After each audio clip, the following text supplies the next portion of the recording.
Thank you so much for staying tuned. In case you're just joining us, this is Entertainment News on Channels Television.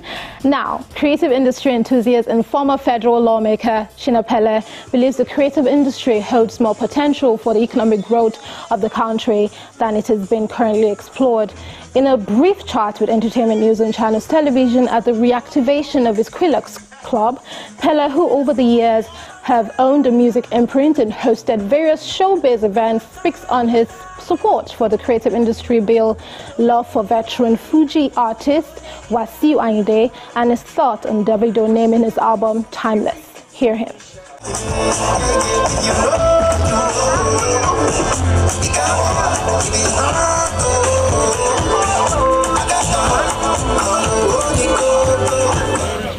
Honestly, I'll tell you that the showbiz industry plays a major role in the economy of a nation. Not to now talk of just a nation, but just a nation like Nigeria. An average Nigeria has so much energy. An average Nigeria has resilience. And an average Nigeria loves music.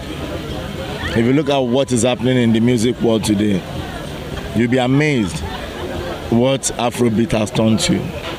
So you will understand that showbiz is a sector that the country is missing. And that is why I don't know whether you follow my activities in the House. My last motion that I moved was a motion to strengthen the creative industry. And showbiz plays an important role in that. So there's a day life entertainment and there's nightlife entertainment. There's a lot happening in that. Motion pictures, videos, music, DJing, nightclubs, monuments, stand-up comedy, and a lot. So that is a world on its own.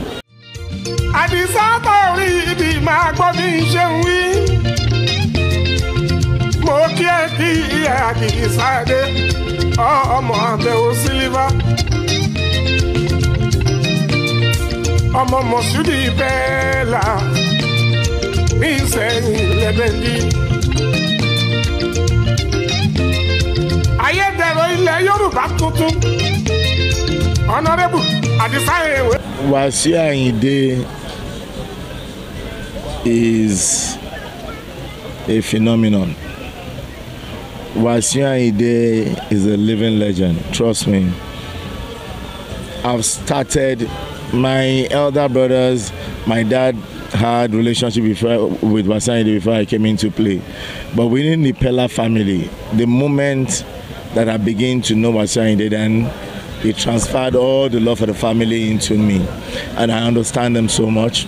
And I can tell you that I've been vibing with Wasiu Ayinde as far back as 1994.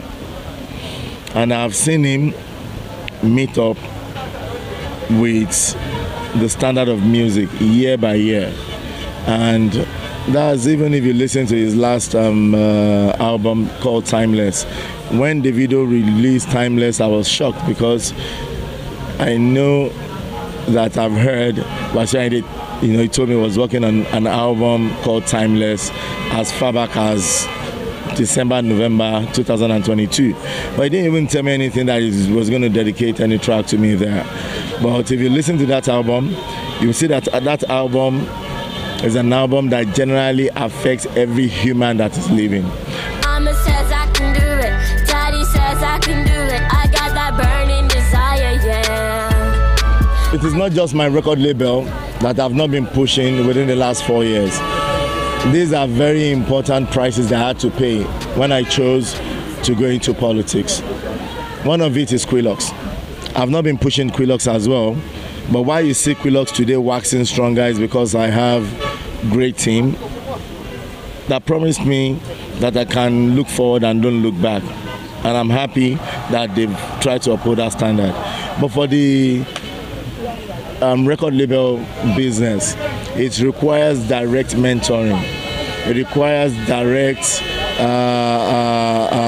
writing of music and dealing with the artist.